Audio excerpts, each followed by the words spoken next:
the thing that you learn in graphic design is that hopefully the best idea wins. But if you have marketing people that don't know anything about what good looks like, they're going to make mistakes all the time. And so when you're working with the recording artists and you come up with a concept, that is the best thing because they created it. I'm Justin J, and this is The Plug.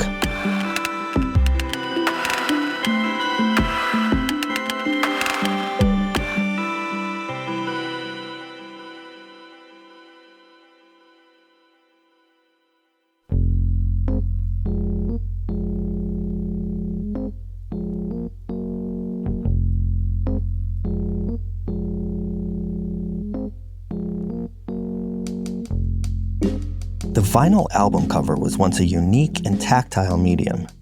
Photographers, designers, and musicians meticulously deliberated over every detail in order to create an entire square foot of tangible, creative expression. From the iconic Prism on Dark Side of the Moon to the raw fury of London Calling, album covers were essential to how we connected with artists and their music.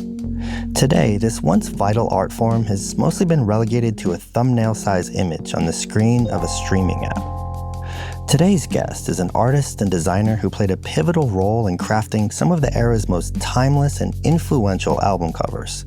As creative director at Def Jam, he helped shape the entire visual identity of hip-hop. Long before personal branding became a buzzword, he recognized the power of logos and images to make an immediate and emotional connection for an artist. His collaborations with Run DMC, the Beastie Boys, LL Cool J, Public Enemy, and Jay-Z have left an indelible mark on hip-hop culture.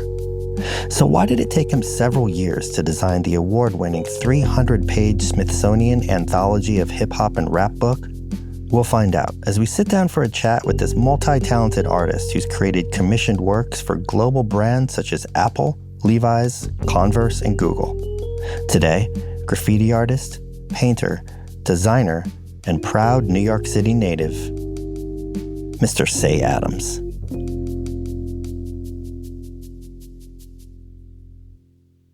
Cey Adams, man, thanks for sitting down. I've been a big fan of your work for quite some time, and I'm glad we finally got an opportunity to sit down and chat. Yeah, it's nice to hear. It's been a minute, so it's going to be interesting to talk about the journey. So.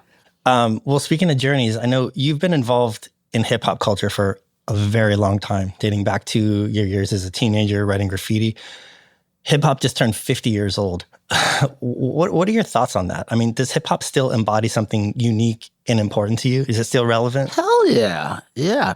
I mean, the most important thing is, and I know this is not a new concept, but it lives inside you. It's not something you can turn on or off. It just literally lives inside you. And so whether you're somebody that came up in the 70s and 80s like me, or you're somebody that just started being introduced to it in the late 90s and 2000s, it just keeps evolving. And I'm not going to lie, it's like not every aspect of it excites me, but I also understand that those people aren't making work for me. They're trying to communicate with their audience, their peer group.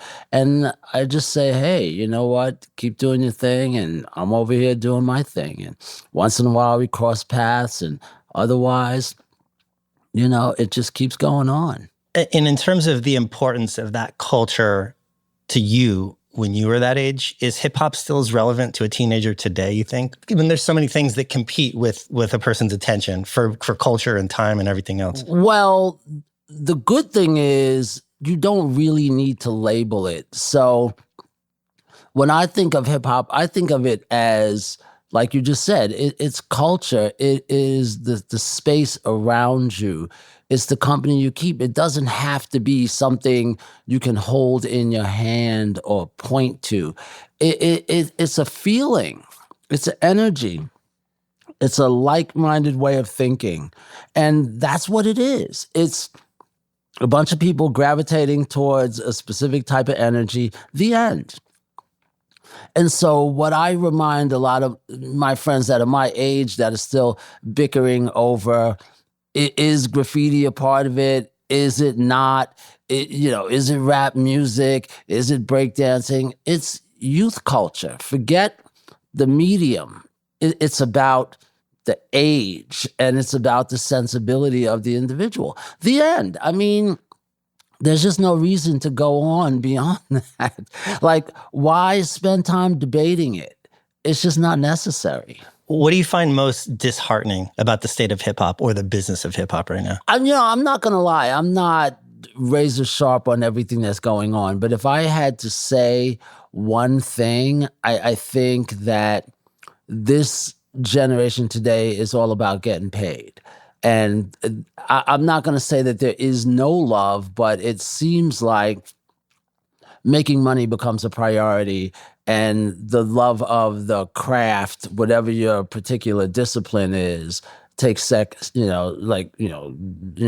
stage. And ultimately, I think that's the thing that is a little bit sad to me. It's like the idea that takes a back seat to making money and getting paid. And how do you think that happened, though? I mean, because there was always an element of bravado and flash in hip hop, but it's not always. It depends on how far back you go. And certainly, I'll just say yes for argument's sake. Yes, that is true. But I do think that it's the love of the art form that drives the individual, and the other stuff is a reward for you putting in your time and your energy, not the other way around, thinking I'm going to do this because this will get me paid. It's more like, I love doing this and I hope one day this will get me paid. So, I was in Dumbo recently, and I hadn't been over there for a while. The level of gentrification over there was stunning. I couldn't even believe it. But there's one particular block right by Gleason's gym that when I was a photo assistant in the early 90s, I probably worked on a half dozen album packages there, and then they always tend to use it was like a rusted out building and Urban Decay and graffiti I know. And a wide angle lens. And we shot Derelicts of Dialect right there. And my buddy Danny Clinch took that photograph, and that was what we were looking for. It was a rustic area, deserted, and it just had these gritty textures, and that's what we were looking for.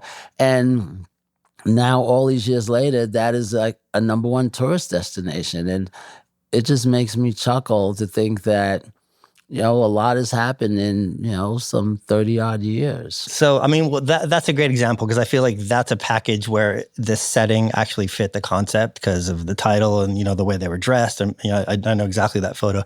But in some levels, it became like a cliche to use those elements, like looking back upon it. And, you were responsible for so many really amazing album packages. Was there one artist or one package that you worked on that you felt really helped elevate how hip hop was portrayed visually? Not really, because I never labeled it in that way. And you have to understand that working in the 80s, nobody was talking about that. And so now we're in this space where everybody wants to define it in a very specific way. Back then, it was just, how can we make work that is going to elevate the art form as a whole, but also it's about showcasing the individual talent. And I was really young. The idea that I would be thinking about that as a 20-something, I'd have to be Albert Einstein. It's like, I was not focused on that. All I wanted to do was make something that was respectable of the music itself. I mean, it just seems like the general public today is just so much more acutely aware of all these granular aspects of just about every industry, whether it's kids knowing the box office receipt of their favorite movie or the deal points that their favorite artist negotiated for their contract, But I think if you would have told a kid from back then that you designed and created visual identities for artists, I don't know that they would fully understand what that means. And they didn't need to. They really didn't need to. again, that's why I sort of referenced this idea that everybody was in it for the love, because that's all we had the time to focus on. The end. There was nothing else. And you have to also take into consideration there was no promise of a future. There's no such thing as a career in the business. If you got to make one record, if you worked on one project, shot one music video, that was the reward. Yeah, that was it. It didn't necessarily have to go beyond that. And I think ultimately that's one of the things that gets lost a lot of times when people think about the hip hop culture and how it's evolved over time. Young people are more savvy today because in a lot of ways the world is more savvy.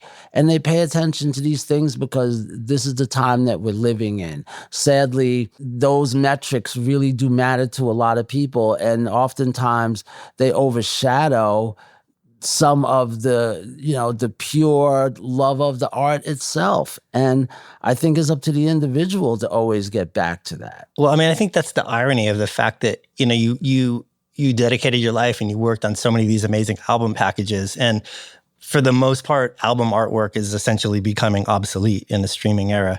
But at the same time, the importance of being able to cut through the noise and instantly communicate what that brand or what that artist is about is probably more important than ever, whether it's brand partnerships or, TikTok. This sense of branding, is that something that you were acutely aware of even back then? No, I didn't see the need to think about those things. If you could make the recording artist happy and make the record company happy, mission accomplished. There was nothing else other than wanting to make sure that whatever you did looked great in the racks at Tower Records, because that was the only other thing that we had to contend with, was how great it looked literally in the marketplace. I mean, we've had a lot of guests on the show that are kind of involved peripherally in the same type of brand creation. We had Ryan McGinnis, for example, a great visual artist. He did a book kind of exploring and reinterpreting all these logos that are available in public spaces. We also had on Glennie Friedman, who I'm sure you've worked with a bunch of times. But I mean, he was really involved with kind of defining the aesthetics of skateboarding and hip hop and punk rock. And what were some of the artists that you collaborated with that really understood that concept? Well, you named two of my favorites, but certainly nobody, in my opinion, was more aware of their visual image than Beastie Boys and Public Enemy.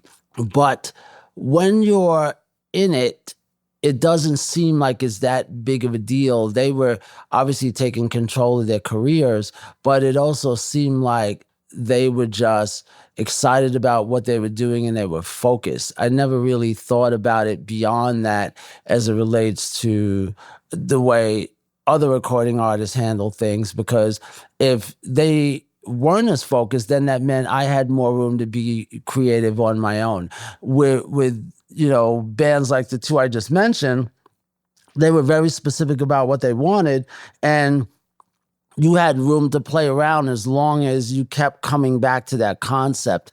Whereas some recording artists really did not pay a whole lot of attention to what was happening. And I think that over time, everybody got much more savvy. And I should sort of preface all of this by saying this was the early 80s. This is really, in a lot of ways, primitive, times when it came to using the terminology that you just mentioned.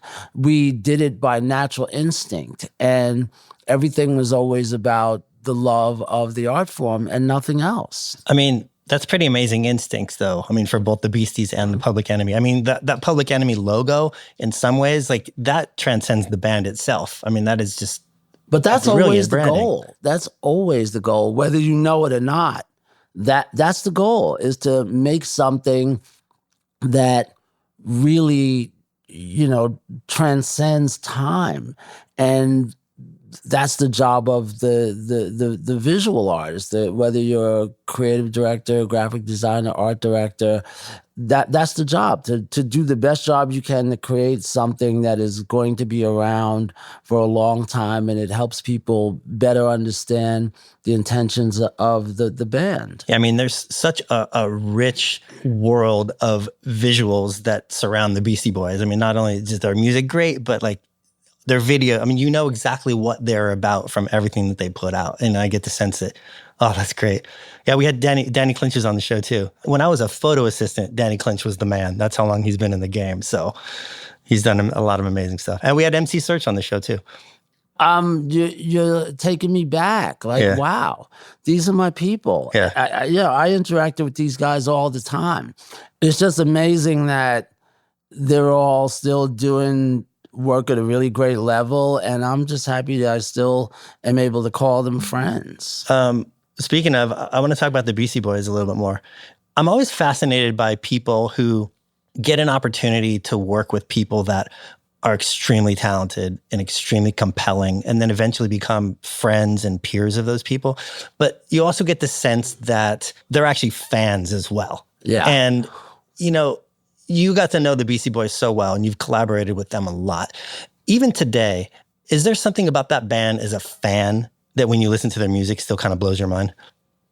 I am going to say this because if I don't say it while I remember, I will forget. And I love these people like, you know, they're my family. But I said that Danny Clinch shot Derelicts of Dialect. It was my friend Michael Levine. Okay. And so I want to clarify that. Correction, because page one. I talk to Michael all the time, just like I talk to Danny. And I am a real stickler for getting dates right and photographers right. And so again, I want to say it was Michael Levine that shot that record, not Danny Clinch. Much appreciated. Much appreciated. But yeah, getting back to the Beasties, you've collaborated with them so much. Like, what is there something about that band that you just are still amazed, just on a fan level, not as someone who actually knows them? When you talk about being a fan, it starts there. That was my first introduction to who they were, is that I was a fan. I heard the song Cookie Puss on the radio, and at the time, it seemed really interesting because you have to remember there was not a lot of hip-hop, rap, or, you know, whatever you want to call it, on the radio. And so to hear something, especially something that was sort of people having fun, goofing around, being silly, that was something that nobody was doing in hip-hop. And you have to remember that this predates Biz Markie and Eminem and everybody that, you know, later ended up making, you know, revolutionary records that were different than these, you know, sort of hard, you know, hip-hop records that became the standard by which, you know, we still live by today. The Beasties were really having a lot of fun on that Cookie Push track, and that was the thing that came across to me. And so when I met them, I thought it was really interesting that these were the guys that made that record, and they were kids. And I thought, wow, these are kids making, you know, music. In my mind, everybody always seemed older in pop music and rock and roll. I feel like they were back then. In the 80s, like, artists were men and women. They weren't teenagers, you know? It's true, unless you were a part of a manufactured pop band or something, or a boy band. Everybody seemed so much older. It's funny with those guys. It seems like there's so few artists that have evolved and matured and transformed as much from where they started to where they ended up as the Beastie Boys. And, you know, I would be hard pressed to even cite another example within hip hop. You don't need to. until I heard Andre 3000's recent Flute album. I did not see that coming. Well, the thing that you have to understand is it's a very difficult thing to do because it requires you potentially walking away from whatever it is that you're doing. And when I mention that, I'm sort of saying you're following your heart is not a natural instinct for people, because there's always the fear of you thinking that you're getting it wrong and people are going to hold you accountable for that, or they're just going to go away. And once you've had success, that's a really difficult thing to do, to really follow your heart. And that's the thing that made Beastie Boys so unique, is that they followed their heart. And all it takes is working with one person in the industry that doesn't see your vision for you to realize that you really do know better than everyone else. And your fans, whether it's one or tens of millions, will follow you wherever you're going. And that's the thing that I loved about them from the very beginning to present day. They always follow their heart. And whatever that comes with, that comes with. When you first met them after hearing Cookie Puss on the radio, were you surprised not just at their age, or but is that the fact that they were white, or their personality? I mean, did you visualize them how they were other than their age, or was it just surprising across the board? You know, when I'm listening to music on the radio, I don't have a visual at all. All I'm doing is listening. And what always surprised me was that people could navigate the business world in order to make some kind of art and to get it out there, wherever out there is, whether it's in a gallery or if it's on the radio or if it's at Carnegie Hall or even on stage at CBGB's, whatever it is, just the idea that young people could navigate the business world and to be able to do that is a really big deal. And so what I thought was really cool was that these people were doing gigs and they were figuring it out at such a young age with no management or representation. And that was really cool to me. And obviously I'm talking about pre-License to Ill. That strikes me as so funny, though. When you listen to music on the radio, you don't visualize what they look like. And you made an entire career out of creating visuals for those artists. You have to remember that it's too much work. Like, what's your starting point if you hear something? And you know, I'll give you a really good example. Tony Basil and Mickey. That was a number one pop song on the radio. Who could have ever imagined that that was a world-class choreographer? You don't think about it until you see the video. And then you're like, whoa, that's who's singing this song? She's got on a little, cheerleading outfit and the whole thing. But without that, there's no starting point. All it is, music coming through your speaker. And I think we've been so informed by music videos that we can paint these pictures in our heads now, but when you think about a time before video, there's no way to know. Yeah, I mean, do you think we've lost something? We've lost that innocence of being able to hear something on the radio or hear a song and not know everything about that. We don't have their TikTok, we don't have the video, we don't have their social. I mean, it's very rare for someone to be underexposed in this era. To me, I think that I'm not that familiar with what everybody looks like when they're making music today. I don't look at YouTube. I don't really look at videos. So if I'm introduced to a piece of music, all I know is the music. And I learn about the other stuff maybe when I'm on Instagram or I see them on the Tonight Show or whatever it is. But most of the time, I don't have a whole lot of information other than the music itself. But I think that's generational. I would say that. Oh, yeah. I'm not saying we're that, the exception. I'm not saying that it's not. I'm just saying, me. Yeah. So, I mean, while we're on the subject of career transformations, you worked with Rick Rubin a lot in the early years of Def Jam. And well, you know him. You collaborated, is what I'm getting at. And I guess my question is, as someone who's met him and knows him, is his career path from Paul Revere to Johnny Cash, does that surprise you? Because from from an outsider's perspective, that seems very strange that someone could do those two different projects. But does it really just come down to the fact that, both of you guys are great at recognizing good style, taste, and talent, and that translates across time and different cultures? You know what? If I've been lucky enough to work with Rick post Def Jam. And the thing I will say about him that I love is that he only does what he believes in, number one.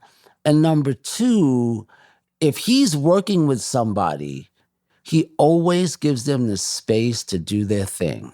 And he does not micromanage.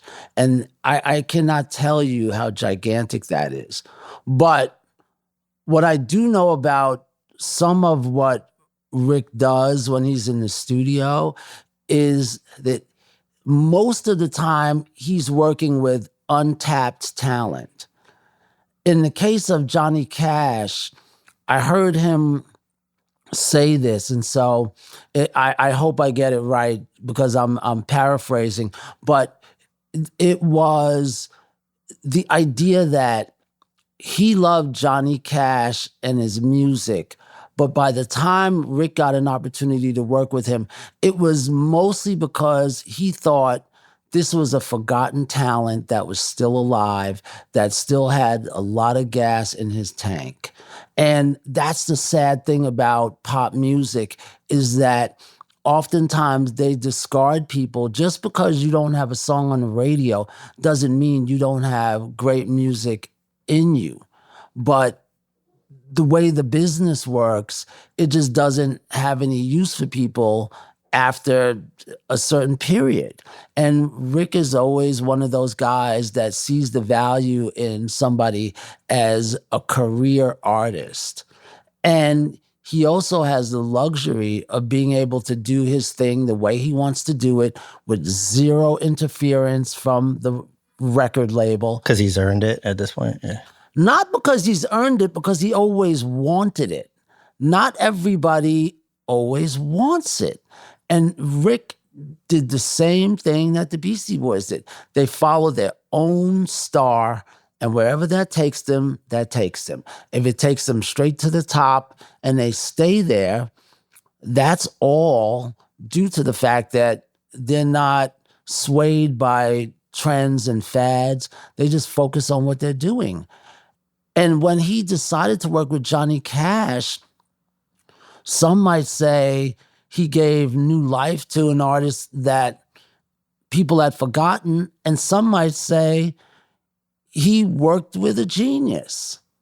He's Johnny Cash. He always was Johnny Cash.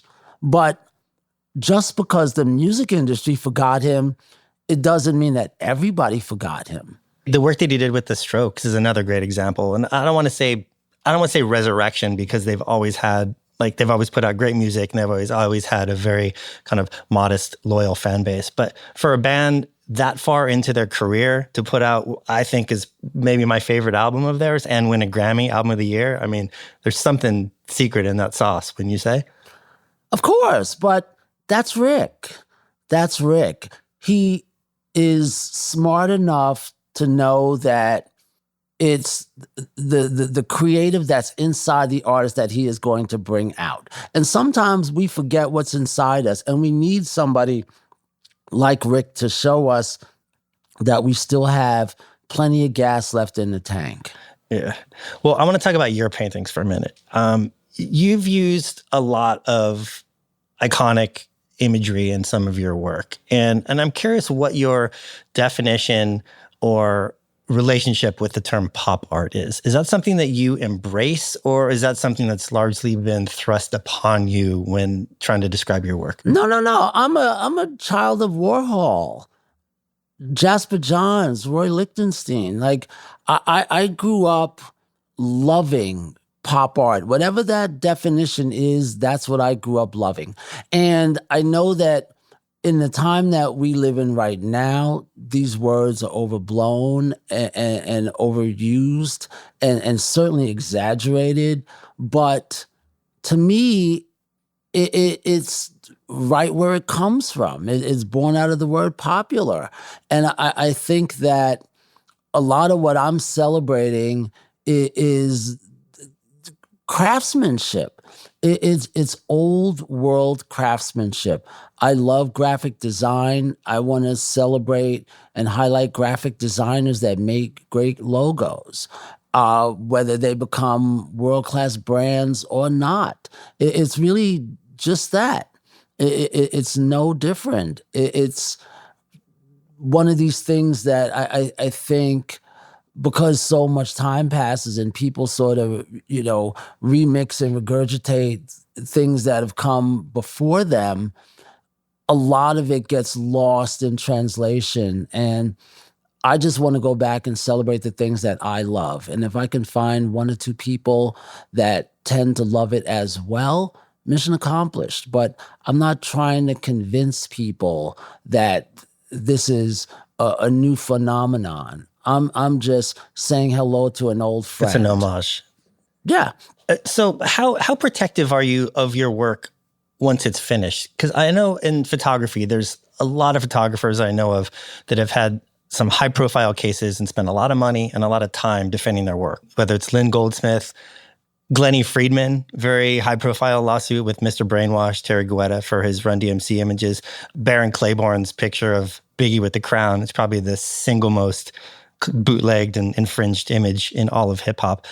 When you're using these public images for inspiration, whether that's Cap'n Crunch or Pabst Blue Ribbon, once you create your piece, what are your thoughts on ownership of that? Have you had any people like infringing or incorporating your work into theirs? Sure, I see it, but I don't have time to worry about that. I make what I make. And if I can find people that like it, great. But I'm not trying to say I'm the originator. Like I said, I'm just saying this is something that I love. I always point to the original creator to give them a nod. But at the end of the day, I'm also not printing bumper stickers. I'm making a piece that might end up in a cultural institution or someone's home, and nobody might see it again. And if it's on social media, people might have access to it, but I just can't spend any time worrying about that, because the direction that things are going in, it seems to me that things are going to be recycled again and again and again, because there's only so many truly original ideas. And I think we live in a space and time where people want to relive the past. So if you use, let's say, the Pabst Blue Ribbon logo and you create a beautiful piece of artwork, you reinterpret that, you make it your own. If someone takes that piece of artwork and puts it on a t-shirt, if it's credited to you, is that an issue? Well, I would hope that they wouldn't, but I think it depends on the context. And I really could not say without seeing it, because what I'm talking about is not just saying Jasper Johns was here. It's more about intention. And so if I'm telling a story and I can put my contemporary spin on something that somebody did before me, whether it's the 50s or the 60s, that's a long time. That's, generations before I came along. So that story, no way, is going to be the same as my story. And that's the difference, is that I'm telling a story about people whose story was not told in the 50s and 60s. And so if somebody today is telling a story and they're using my work as a vehicle to help tell that story, then God bless them. That's interesting. And does this sense of transformation play a role in it? Because I know that was one of the key facts in Glenn winning his lawsuit, is that it wasn't transformative. Right. They took his picture of Run DMC and just silk screening it a different color does not change the story. It doesn't make it transformative. But I think you have to see the work to say that. And I'm not commenting on, Glenn and Mr. Brainwash. I'm talking about, for me, I'd have to see it to determine if they've changed the story. So we had Tom Sachs on the podcast, a very successful visual artist. And I tried to get him to break down some of the politics of the art world. He was a little coy about it, but you positioned yourself in a really unique spot because you're both a commercial artist, but you also have a foot in the gallery space, in the fine art world. And in the commercial space, it seems a little bit more straightforward. You have a client who pays you money and you deliver artwork. I'm obviously simplifying it. In the fine art world, it's not nearly that simple. I mean, it's intentionally mysterious. It's difficult to navigate. It's non-transparent by design. Have you gotten to the place where you understand kind of how that market works? I mean, do you enjoy the politics and the navigating of the game? No, I don't enjoy any of it. I enjoy the making part in the studio. The business part of it is always going to be exactly what it is, business. And I think that the lines are blurred because brands want to participate in the action. They want to help bring some of that heat to their brand. And so they are willing to do whatever it is they have to do. And mostly what that is allowing the creative visionaries to help guide them so they don't make mistakes. It's also where a lot of cultural credibility comes from. If you're working with somebody that is true to their art and they start partnering with you, as long as they keep that authenticity, then everything's okay. I mean, I guess it makes perfect sense for an authentic fine artist to be co-opted or collaborate with a brand in a commercial setting.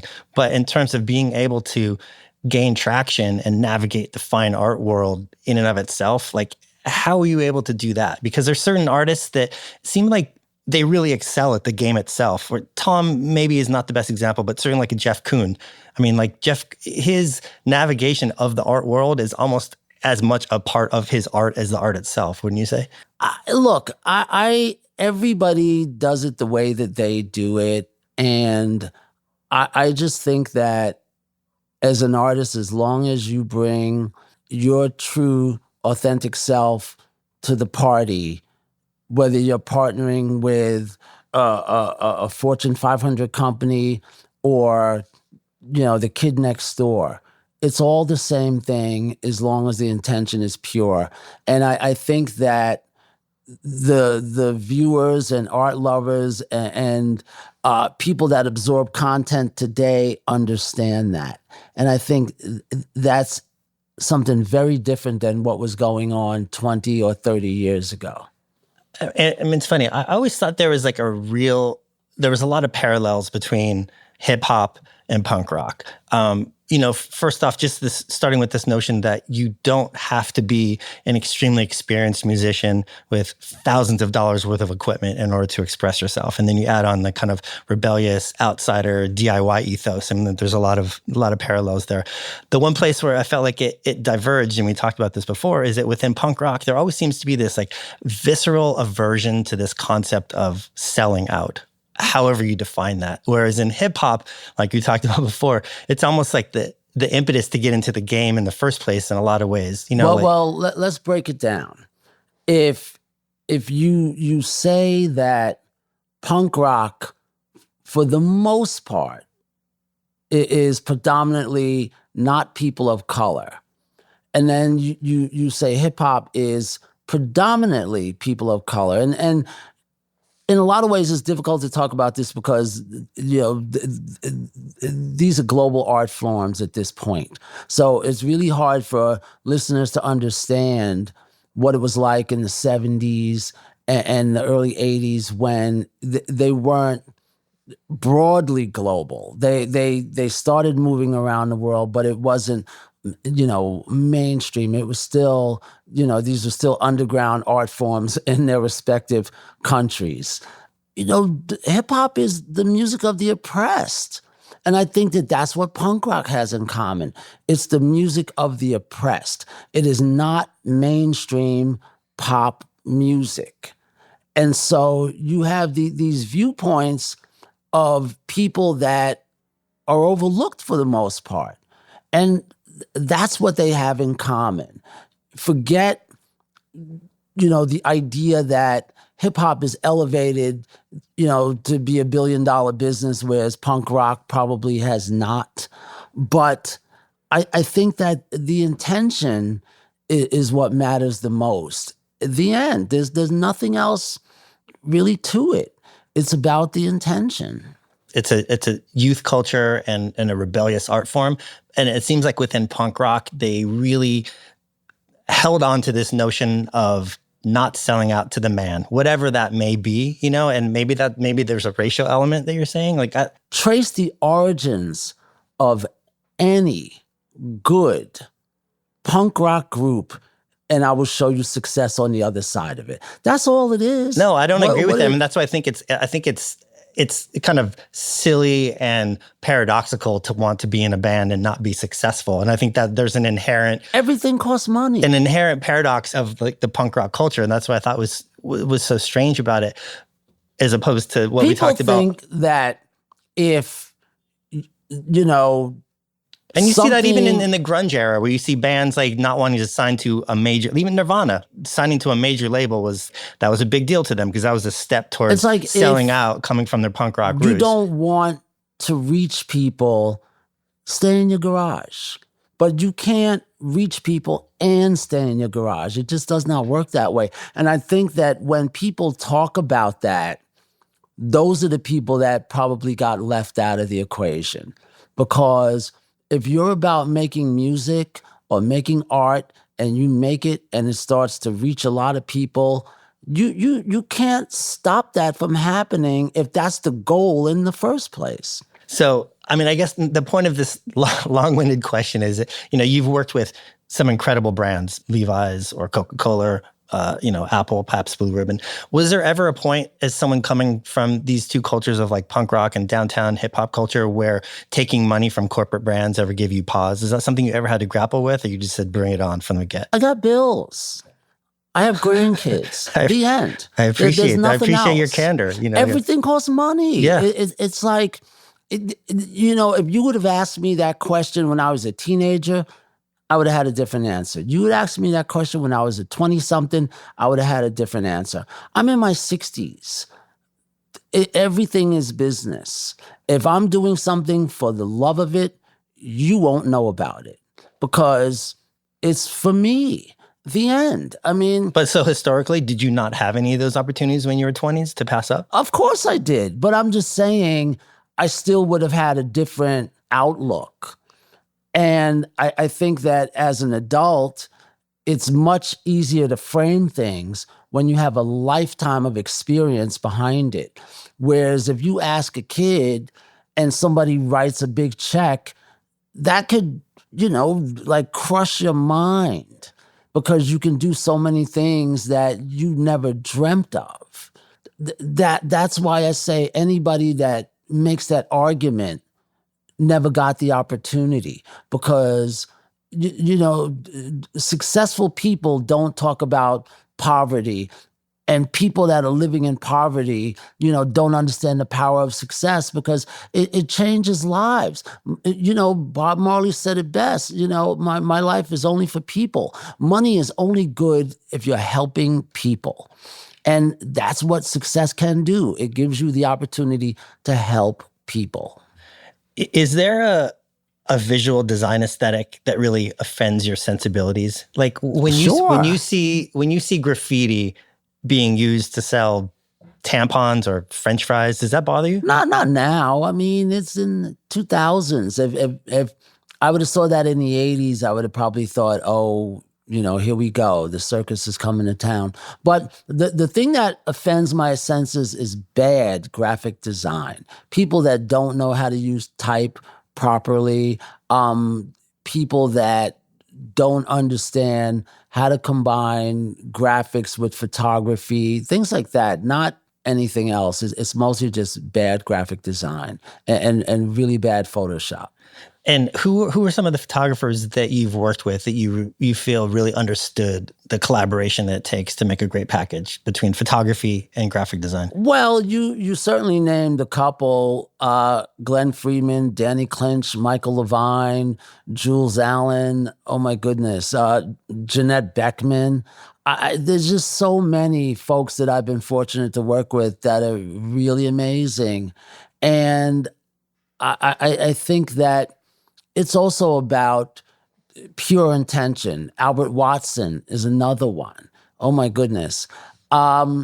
Just so many amazing creative people that understand that it's a skill to be able to take the work of a master photographer and to create something and not destroy the photography, That but builds there's still on it instead of space take for something you away. to shine as a graphic artist. And I say to people very often, the toughest thing to do as a graphic designer is to know when to get out of the way and to let the photography lead.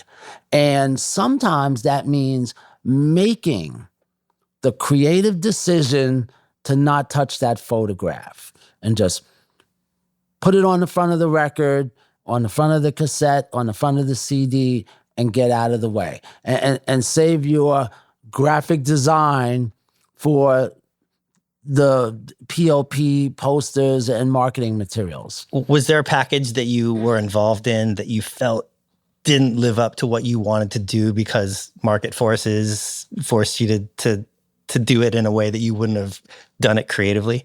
You know what? I would never sort of dwell on that because it's happened more times than I can think about. And if you talk to any graphic designer, they'd have a bunch of war stories in their arsenal where they could explain times when they had a vision and it got shot down because it has to go through the chain of command.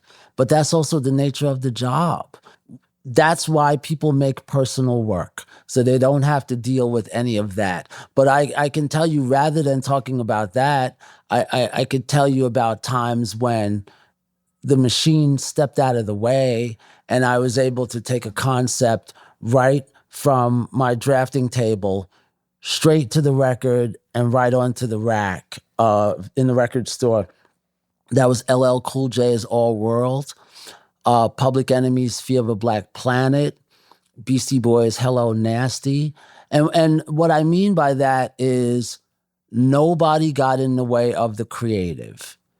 And circling back around to Rick Rubin again, that's one of the things that I loved about Rick is that he understood the power of a powerful graphic. And even if he came up with some of the concepts himself, he still understood that this is the best thing for the record cover.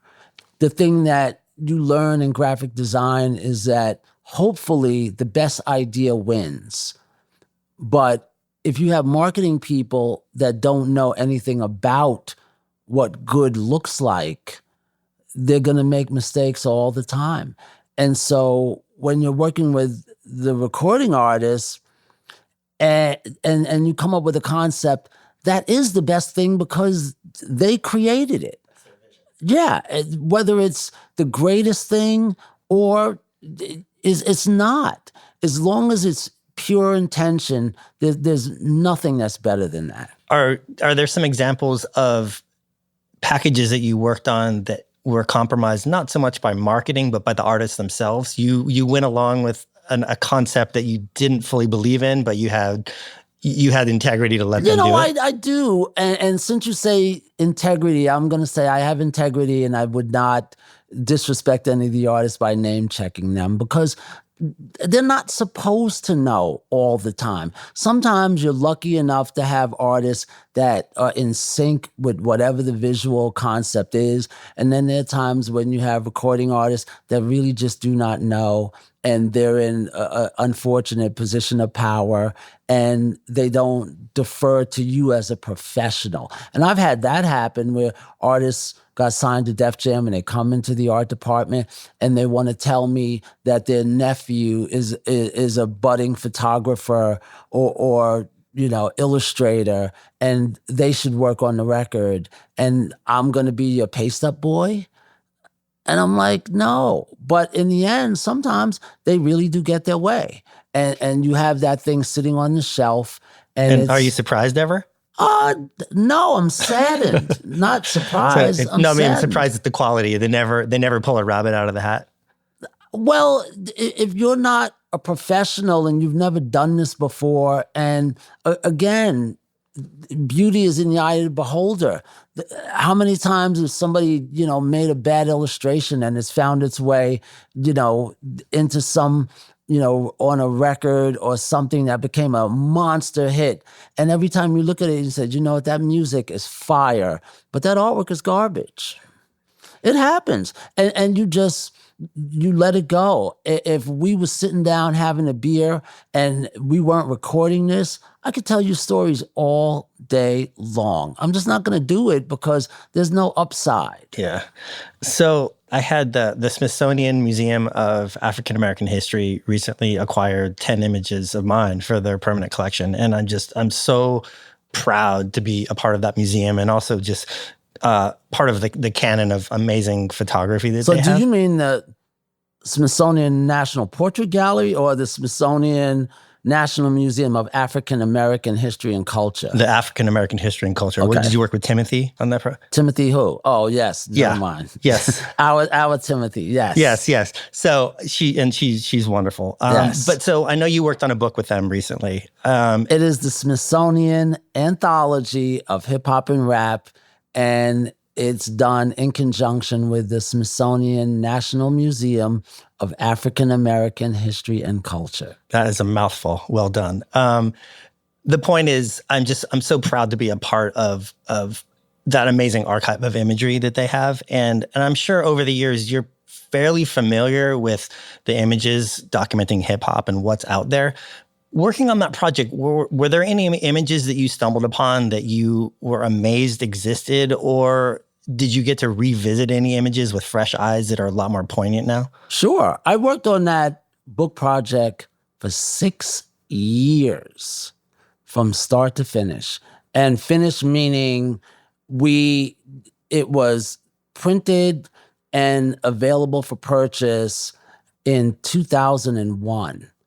And I started working on it in 2015.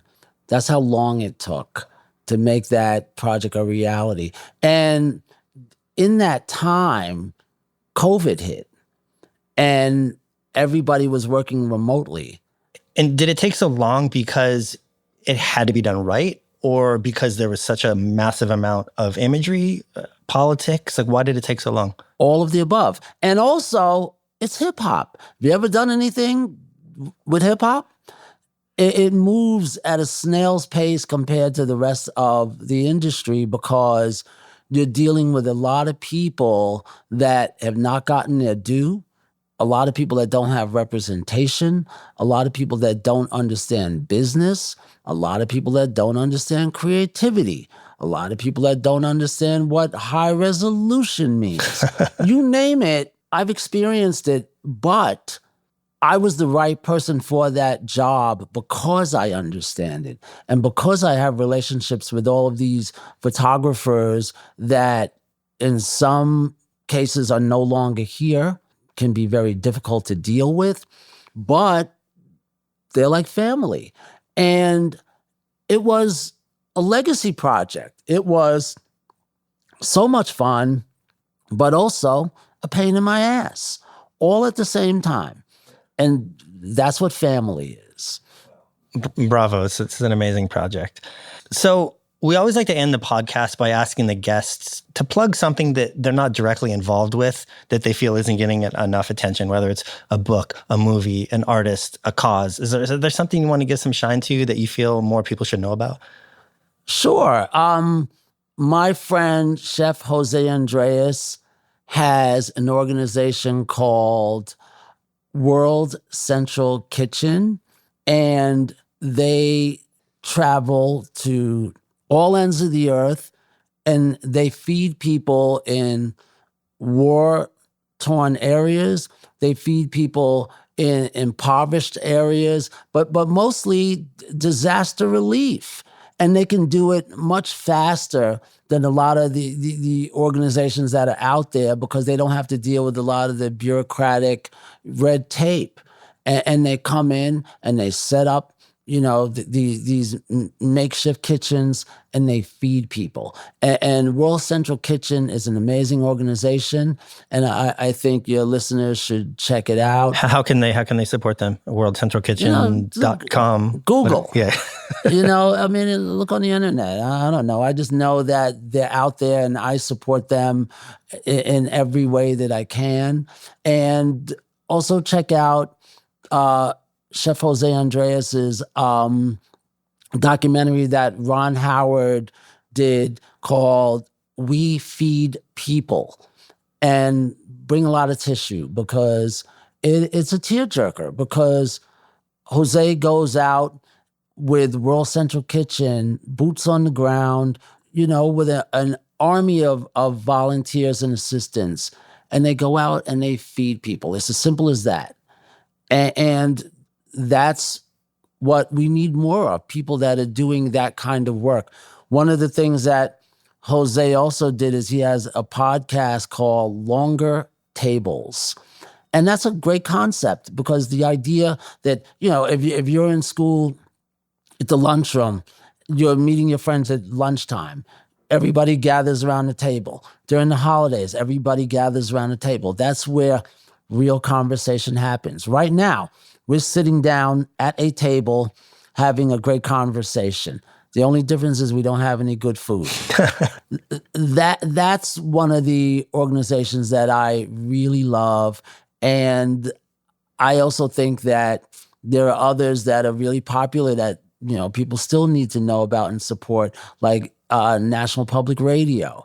And NPR does great work. They have great programming. And I think that folks should always continue to support them, because they inform us in ways that, we might not get this information in mainstream news and media outlets. And so it's important. Those are two of the things I think are near and dear to my heart that folks should pay attention to. Cool. Well, those are great shout outs. Check out NPR, World Central Kitchen. I love how they make the connections between food and empathy and philanthropy and community. Yeah. It's a great place to start. They all go hand in hand. And I think in this time that we're living in now, more than ever, we have all of this information that's at our fingertips, but we still have all of these basic needs that, people still struggle with. And I just think that if more people did a little bit, a few people wouldn't have to do a lot. And I just try to help wherever I can, and I try to encourage my friends to do the same. Well, that sounds like a great place to stop, a great sentiment. And Cey, I really appreciate you taking time to sit down. To all the listeners, if you're not familiar with Cey's work, trust me, you actually are familiar with Cey's work. Go look it up. There's a lot of amazing stuff out there. And hopefully our paths will cross soon again, man. Thanks a lot. It was great having me on. Thank you. Thanks for listening, and a huge thanks to today's guest for dropping in. If you enjoyed this episode, do us a favor and take a minute to rate, review, follow, or subscribe. This episode of The Plug contains original theme music by Andrew Van Weingarten and Dan Drohan. Mixing and sound design by Matt Boynton at Ultraviolet Audio, logo and branding by Italic at italic-studio.com, and you can check out my photography at justinj.com. Thanks again, and be sure to check out the archive and tune in for future conversations.